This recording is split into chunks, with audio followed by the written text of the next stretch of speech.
Et si un astronaute devait tout risquer? Et si, pour sauver l'humanité d'une catastrophe spatiale imminente, il devait faire face à un choix ultime?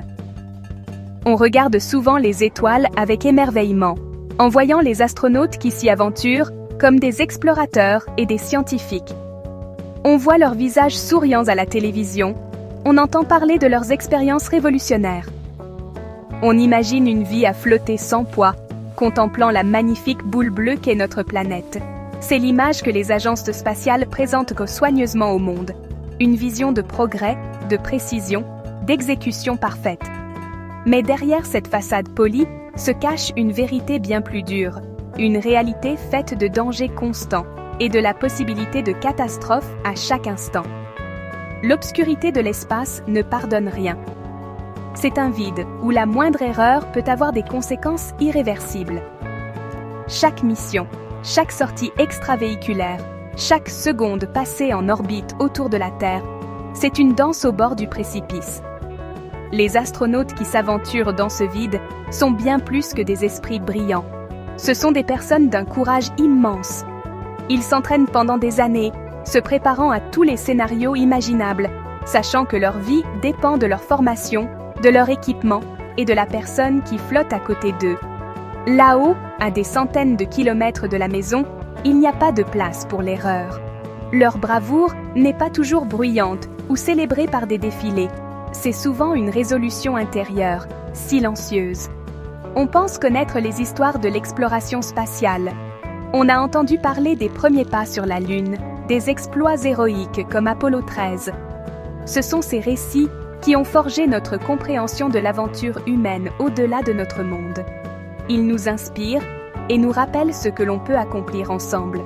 Pourtant, pour chaque histoire racontée, d'innombrables autres restent dans l'ombre, enfermés dans des rapports classifiés ou partagés à voix basse entre ceux qui y étaient.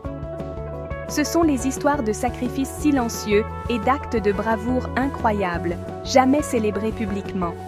Celle-ci en fait partie. C'est le récit authentique d'un acte de courage qui a discrètement changé l'avenir de l'exploration spatiale à jamais.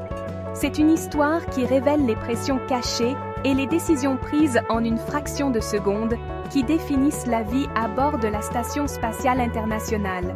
Vous pensez peut-être connaître les défis de l'espace, mais l'histoire que vous allez entendre va remettre en question tout ce que vous pensiez savoir. Elle vous emmènera au-delà des communiqués officiels, au cœur d'une crise qui a failli coûter la vie à tout un équipage, bien plus qu'une simple mission. C'est l'histoire d'un héros qui n'a jamais demandé de reconnaissance.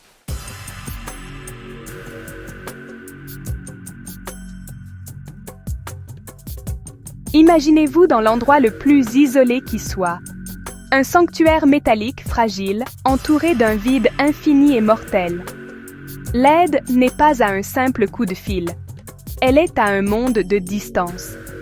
C'est la réalité quotidienne des astronautes à bord de la Station spatiale internationale. Ils sont l'avant-poste le plus lointain de l'humanité, nos yeux et nos oreilles dans le cosmos. Leur travail repousse les frontières de la science et de la technologie, ouvrant la voie aux générations futures d'explorateurs. Mais avec cette immense responsabilité vient aussi un fardeau considérable. Ils sont la première ligne de défense face à toute menace pouvant surgir dans leur maison en orbite, ne comptant que sur leurs compétences et leur courage pour survivre lorsque les choses tournent mal. L'histoire que nous allons explorer n'est pas celle que vous trouverez dans les archives officielles des missions. C'est un récit gardé loin du regard du public, le témoignage d'un moment où le protocole a échoué et où le courage humain a dû prendre le relais. C'est l'histoire de la mission Alpha et de l'astronaute français Thomas Pesquet. Celle d'une crise cachée, d'une situation de vie ou de mort qui s'est déroulée loin des regards du monde entier. Elle dévoile un aspect du voyage spatial dont on parle rarement.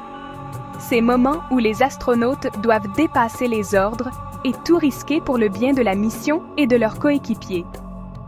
Préparez-vous à découvrir un événement qui a redéfini ce que signifie être un héros à l'ère moderne de l'exploration spatiale.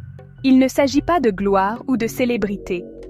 Il s'agit d'un sens profond du devoir, d'un engagement désintéressé à protéger la vie humaine dans l'environnement le plus hostile qui soit. Ce récit va vous plonger au cœur de l'action, vous faisant ressentir la tension qui monte, la froideur de l'inconnu et l'immense pression de devoir faire un choix qui peut signifier la vie ou la mort. Ce n'est pas un simple rapport de mission, c'est une histoire profondément humaine.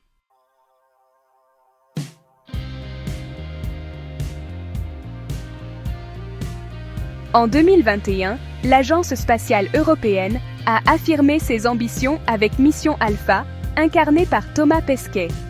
Plus qu'une mission, c'était un symbole du rêve européen renouvelé, démontrant savoir-faire, indépendance et talent. Pesquet et son équipe volaient pour la science, mais aussi pour l'avenir du vol spatial européen.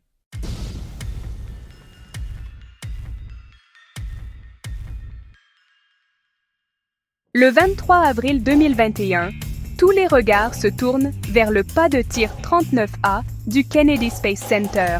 La Falcon 9 de SpaceX s'élance, emportant Thomas Pesquet et ses coéquipiers vers l'ISS. C'est un symbole de coopération internationale, suivi par des millions de personnes. Après un balai orbital, la capsule s'amarre à la station. L'aventure de Mission Alpha commence.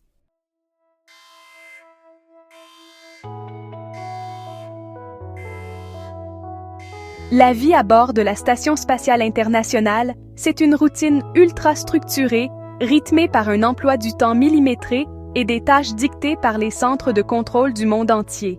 Entre expériences scientifiques, maintenance et exercice physique, chaque geste compte. La moindre erreur peut mettre en danger la station et son équipage. Pesquet est les mains et les yeux de centaines de scientifiques sur Terre, menant des expériences complexes en microgravité. Mais au-delà de la technique, la vie en équipage, la coopération et la gestion du stress sont tout aussi essentielles. Dans cette station pleine d'enjeux, la moindre crise peut tout bouleverser.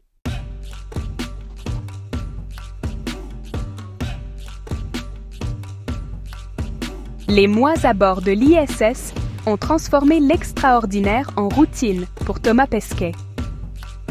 Chaque jour, le bourdonnement des systèmes de survie rappelait la fragilité de leur bulle technologique. Entre expériences scientifiques et exercices physiques, la vigilance restait constante. Les repas partagés et les moments dans la cupola offraient de rares instants de répit. Mais la moindre anomalie, un son ou une vibration inhabituelle pouvait signaler un danger. Cette sensibilité à la station allait bientôt s'avérer vitale, car un changement subtil dans le bourdonnement familier annonçait une menace invisible.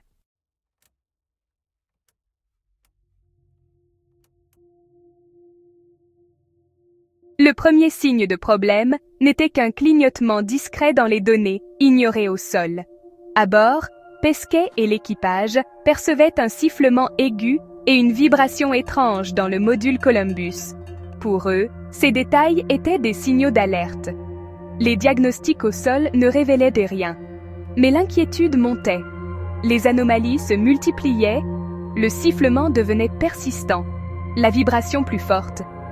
Pesquet recoupa les données et sentit que ce n'était pas un simple bug. Quelque chose de grave se préparait, caché dans la structure même de la station.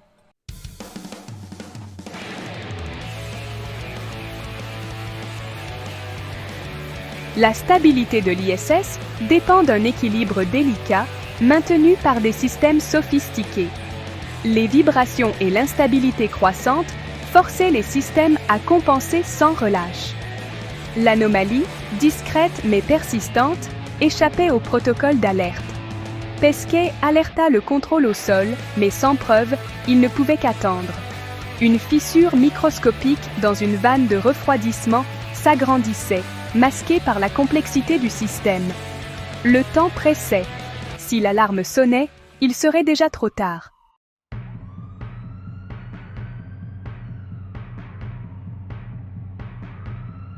Soudain, l'alarme retentit, les lumières rouges envahirent le module Columbus. La panne du système de refroidissement était critique. Les systèmes de secours faiblissaient. La chaleur menaçait de détruire expériences et équipements vitaux. L'équipage, formé à l'urgence, tenta d'isoler la panne, mais la solution n'était pas logicielle. Le problème était matériel, externe, inaccessible depuis l'intérieur. Il ne restait qu'une option, sortir dans l'espace. La décision devait être prise immédiatement.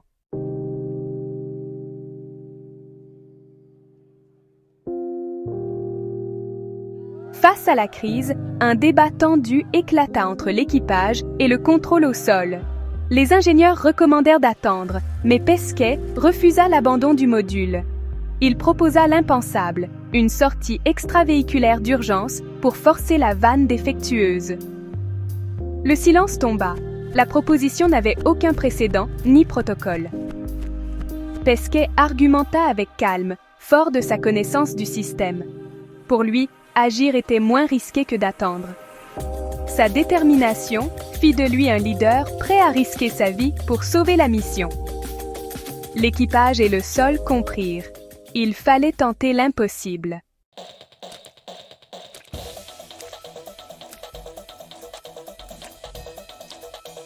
Le débat faisait rage. Peu à peu, la détermination de Thomas Pesquet s'imposait.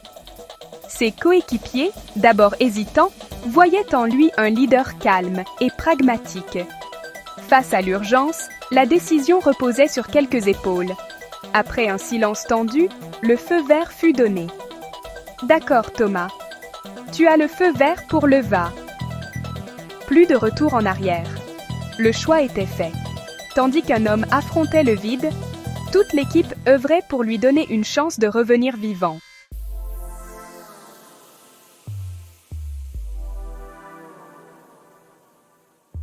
Une course contre la montre s'engage. Chaque seconde compte. L'équipage prépare le SAS Quest et la combinaison spatiale, vérifiant chaque détail. Pesquet et ses coéquipiers élaborent un plan, identifient la vanne bloquée, choisissent des outils adaptés. Pesquet respire de l'oxygène pur, seul dans le SAS, se préparant mentalement à l'épreuve. La trappe se referme. Le silence. Il est prêt à affronter le vide. La trappe du SAS s'ouvre sur l'abîme. En dessous, la terre tourne, majestueuse. Thomas Pesquet s'agrippe à la rampe, tiré dans le vide, exposé à l'environnement le plus hostile qui soit. Relié à la station par une ligne de sécurité, il flotte, minuscule point de vie dans l'immensité noire.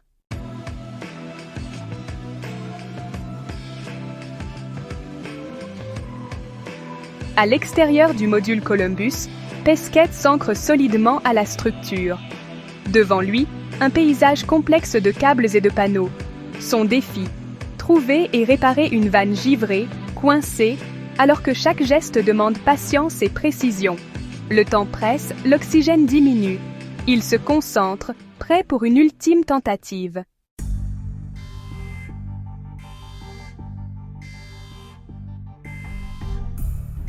Alors qu'il se préparait pour une nouvelle tentative sur la vanne, une crise bien plus immédiate éclata. Une alarme stridente, insistante, retentit dans son casque. Un son que chaque astronaute redoute. Une lumière rouge clignota sur son afficheur de poitrine. C'était une alerte de sa propre combinaison, une anomalie de pression. La pression interne de la combinaison fluctuait, devenant instable. C'est l'une des pannes les plus dangereuses qui puissent survenir lors d'une sortie extravéhiculaire. Si la combinaison perdait sa pression, le vide spatial ferait bouillir les fluides de son corps. Si la pression montait trop, elle risquait de se rompre, avec le même résultat fatal. Il n'avait que quelques minutes, peut-être quelques secondes, pour diagnostiquer et résoudre le problème, sinon il mourrait. La voix du contrôleur de vol à Houston grésilla soudain dans son oreille, nette et urgente. « Thomas, nous voyons l'alerte de pression. Parle-nous. Quel est ton statut ?» L'esprit de Pesquet s'emballa, son entraînement prenant le dessus. Il devait rester calme. Il força sa respiration à ralentir, luttant contre l'instinct d'hyperventiler. Il passa rapidement en revue les données affichées sur son poignet, cherchant la source du problème. Fuite ? Régulateur défectueux ? Il sentit une légère modification dans la résistance de la combinaison. Un raidissement subtil qui confirmait que les lectures étaient réelles. Il n'était plus un simple réparateur de la station. Il était un survivant, luttant pour sa propre vie dans l'endroit le plus isolé qui soit. Ses coéquipiers à l'intérieur de la station écoutaient dans un silence horrifié, impuissant. Ils voyaient les mêmes données sur leurs écrans, mais ne pouvaient rien faire. Sur les canaux de communication, tout bavardage non essentiel cessa. Le monde retint son souffle. Pesquet, flottant seul dans l'obscurité, parcourut méthodiquement la checklist d'urgence. Il vérifia ses régulateurs d'oxygène, basculant le système principal sur le secours. L'alerte persistait. Il passa sa main gantée sur les connexions de son ombilical de survie, cherchant une fuite ou un dommage visible. Rien. La pression continuait de fluctuer de façon erratique. La minute critique s'écoulait, chaque seconde paraissant une éternité. Le silence de l'espace était assourdissant. Puis, soudain, une réalisation terrifiante s'imposa à lui. La radio. Son lien principal avec la station et la Terre s'interrompit. La pression instable avait dû perturber l'électronique délicate de la combinaison. Il était désormais complètement coupé du monde. Seul, vraiment seul, avec une combinaison défaillante, une station en panne et aucun moyen d'appeler à l'aide. Le silence dans son casque n'était plus l'absence de bruit, c'était le son de sa propre mortalité. Il était piégé dans un cauchemar, face à un choix impossible, abandonner la mission pour se sauver, ou tout risquer dans un dernier acte désespéré pour terminer sa tâche avant que son système de survie ne cède complètement.